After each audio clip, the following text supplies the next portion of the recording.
Jamaah, oh jamaah. Alhamdulillah. Alhamdulillahirrahmanirrahim. Kembali lagi di Islam Itu Indah. Masih membahas tentang tema yang luar biasa. Sekuat apa imanku saat ini. Nah mungkin saya sedikit rekap dulu nih. Sudah 4 pembahasan tadi bersama guru-guru kita. Yang pertama adalah mengukur keimanan itu bisa dari atau mungkin dilihat dari ucapan orang lain kepada kita. Yang kedua ya bisa dilihat dari kehusyuan sholat kita. Yang ketiga bisa dilihat dari seberapa dekat dirinya atau kita ini dengan Al-Quran. Yang keempat bisa dilihat dari wajah dan perilaku kita. Nah yang berikutnya nanti kita lanjut lagi. Sebelumnya saya mau ajak dulu untuk melihat sebuah video tayangan tentang tiap Jumat rajin bersedekah nasi bungkus. Masya Allah, ini dia nih tayangannya. Masya Allah, saya jadi ingat Ustadz Maulana kalau kayak gitu ya. Bukan tuanya, maksudnya rajin bersedekahnya gitu loh. Ntar tuanya Ustadz Maulana pasti kayak gitu tuh. Nah kita lanjut lagi nih buat jamaah. Yeay. Ada orang yang datang langsung memberikan bantuan. Tapi bagaimana kalau yang dibantu itu nggak mau terima kasih? Bahkan, nauzubillah min zalik ya, dia bahkan menjelek-jelekan kita di belakang nih. Nah berarti tingkat keimanannya kita rendah atau orang itu yang rendah? Mau menjelaskan nih Bib, ini gimana Bib? Siapa orang yang waman la yaskurin nas lam yaskurillah. Siapa orang yang tidak bersyukur kepada manusia, maka dia tidak akan bersyukur kepada Allah Subhanahu wa taala. Masya Allah. Boleh sambil tosya Bib? Ya, satu hari, satu syam. Bismillahirrahmanirrahim. Allahumma shalli ala Muhammad wa ala Muhammad. Siapa orang yang tidak bersyukur kepada manusia, maka dia tidak bersyukur kepada Allah Subhanahu wa taala.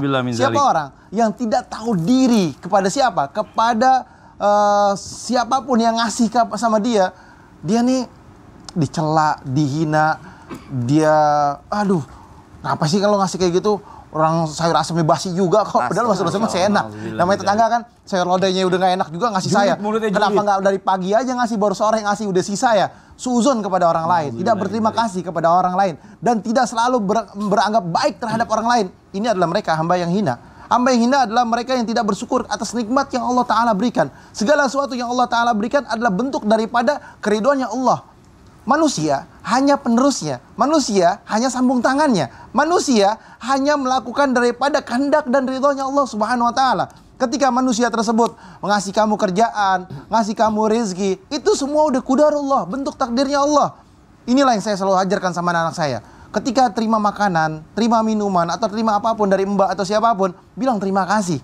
Ini kata keyword, kata kunci. Terima kasih, maaf ya, terima kasih, alhamdulillah, tolong ya. Terima kasih, tolong, alhamdulillah, itu selalu saya lakukan terhadap anak-anak saya. Akhirnya kemanapun dia tempat pergi, dia ditolong. Terima kasih ya sudah bantu, alhamdulillah ya.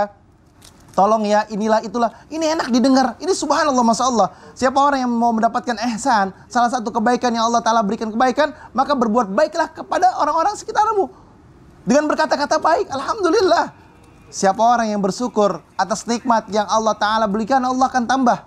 Tapi dia nggak bersyukur, celaka dia, hina dia, hancur dia, azab dia.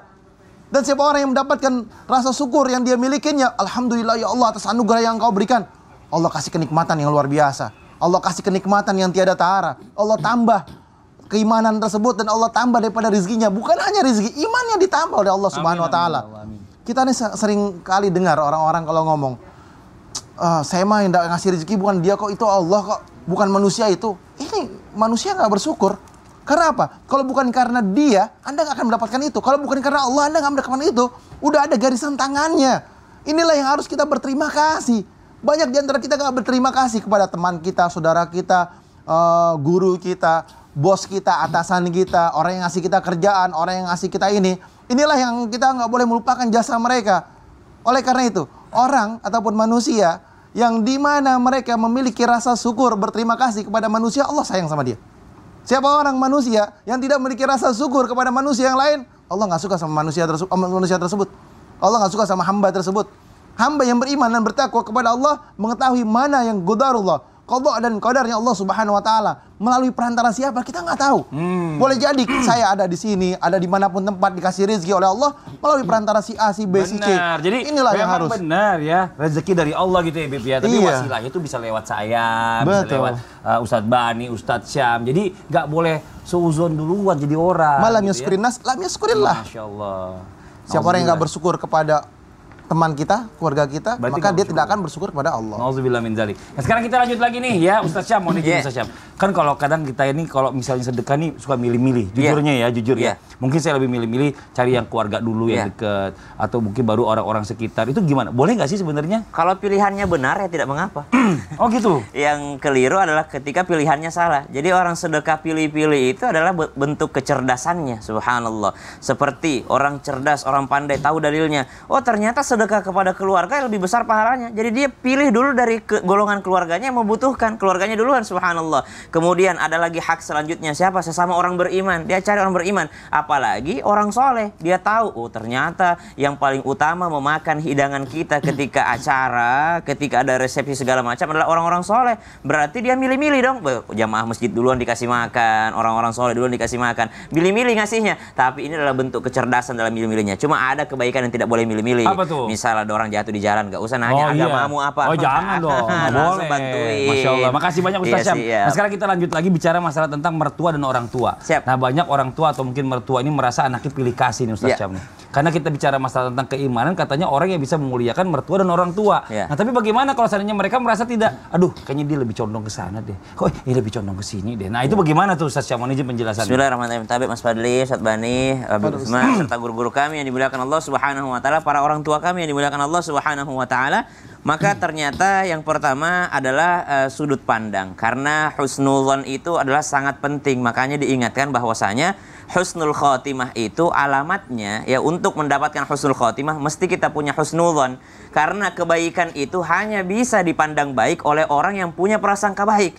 Ya, ada orang alim, soleh, subhanallah. Bagi orang yang buruk sangka, tetap aja di matanya sok suci, sok alim, pamer, ria, ujub. Jadi tidak bisa kita mengatur daripada prasangka orang lain. Kita daripada berbuat baik, tetap dianggap, kayaknya ada maunya nih, kayaknya pamrih nih, ini jomplang nih, dia lebih berpihak ke sana dibandingkan ke sini. Padahal kita udah berusaha berbuat baik. Maka subhanallah, yang pertama harus sadari dulu, kita tidak bisa daripada mengubah prasangka orang lain, karena itu adalah memang milik dia. Jadi yang diperbaiki adalah diri kita. Tetap berbuat baik meskipun dianggap tidak baik. Kenapa? Itulah pentingnya orang beriman, tingkat keimanannya dia berbuat baiknya karena Allah Subhanahu wa taala. Sebagaimana berbuat baik kepada orang tua disebutkan, wabil walidaini ihsana. Kebaikan kepada orang tua kalimatnya adalah ihsan. Apa tuh ihsan? Sebagaimana kita ketahui bahwa ihsan adalah kebaikan. Yang ngukur itu adalah Allah Subhanahu wa taala. Berbuat baik seakan-akan engkau melihat Allah, atau paling tidak engkau yakin beriman bahwa Allah melihatmu. Artinya nggak usah nungguin pandangan daripada orang tua ataupun mertua, karena pandangan itu adalah terserah mereka. Wallahu taala. Masya Allah. Jadi kalau kita sama orang tua atau mertua, ya udah kita berbuat baik seperti apa yang kita harus lakukan aja ya. Jadi kita juga sebenarnya nggak ada pilih-pilih, nggak ada. Karena kita menganggap orang tua dan mertua itu sama-sama orang tua kita. Masya Allah, ini makasih banyak Ustaz Syam penjelasannya supaya nggak cemburu juga. Nah sekarang kita lanjut lagi nih buat jamaah Islam itu yang ada di rumah ya. Ini kita mau bicara masalah tentang yang berikutnya nih. Kadang orang tua ini suka salah paham sama anaknya sampai ada orang tua merasa dilukai dan sampai akhirnya meneteskan air mata. Nah pertanyaannya, bener gak sih kalau orang tua itu meneteskan air mata, otomatis keimanan kita tuh jadi rendah gitu di mata Allah, dan bahkan otomatis juga rezeki kita bisa jadi seret. Mohon izin penjelasan. Kita kan kadang nggak sadar nih ngomong nih sama orang tua. Gimana Ustadz Bani penjelasannya? Abdullah bin Umar radhiyallahu anhu mengatakan ibka'ul walidain minal uquq. Menyebabkan orang tua menangis itu termasuk dari kategori durhaka. Bahkan Imam Mujahid itu lebih detail lagi, beliau mengatakan kalau orang, misalnya kita salah nih, orang tua mau mukul, kita tangkis tuh, itu durhaka tuh. Allah. Kalau ngomong sama orang tua, natap wajahnya dengan tatapan yang sinis, itu durhaka tuh. Apalagi membuat hatinya sedih, nggak sampai menangis nih, sedih aja itu durhaka, naudzubillah min dzalik. Tapi Ustaz, kita nggak ada niat itu. Kita berbuat baik, cuman orang tua salah memahami, mudah-mudahan tidak termasuk kategori itu. Maka caranya kita dekati orang tua, kita jelaskan baik-baik, berikan pemahaman yang benar. Mudah-mudahan kita tidak termasuk yang seperti tadi. Nah buat anak-anak nih yang suka berkata kasar sama orang tuanya gara-gara nyari barang, yang apa segala macam, ayo semuanya mikir lagi, lebih dewasa lagi ya. Sekarang kita lanjut, waktunya kita kembali membacakan pertanyaan masuk yang ada di sosial media Islami Tindak. Kalau gitu kita kembali ke segmen Tanya Dong Ustadz. Kami semua tanya dong Ustadz. Oke, kita masuk ke pertanyaannya dari Instagram hamba Allah. Assalamualaikum Ustadz Ustazah. Waalaikumsalam warahmatullahi wabarakatuh. Emang patokan orang yang beriman itu harus pakai jilbab dulu ya Ustadz, baru dibilang beriman. Tapi ada juga orang yang udah pakai jilbab kelihatannya beriman, tapi akhlaknya jauh dari kebaikan, sering menyakiti orang lain dan bahkan suka julitin orang. Nah itu bagaimana Ustadz? Apakah masih bisa jadi patokan beriman? Saya berterima kasih, bertanya insya Allah untuk menguatkan diri saya nih. Nah Ustadz Ahmad Bani dijawab, mohon izin silakan. Masya Allah. Mohon izin guru kami Habib Usman, Ustadz Syam, Mas Pali dan dimanapun guru-guru kami berada. Bismillah. Jadi iman itu ada levelnya. Kalau kata Syekh Nawawi Al-Bantani minimal ada 5 dalam syarah Safinatun Najah. Beliau mengatakan pertama ada iman taklid, ada iman ilmi, ada iman ayan, ada iman hak, ada iman hakikat. Jadi kalau iman taklid dia cuma ngikut-ikutan aja udah, dia nggak punya ilmunya. Sementara iman ilmi dia mempelajari ilmunya. Nah orang yang nggak tahu ilmunya, dia pokoknya dia apa yang dia lakukan saja ini sudah masuk kategori imam, tapi pada level paling rendah. Dari tadi yang kita bahas itu sebetulnya kita semua sedang mengukur iman kita, bukan sedang mengukur iman saudara kita. Seperti disinggung oleh Ustaz Syam tadi. Maka kalau kita ingin menjadi orang yang beriman, berusaha untuk naik levelnya itu.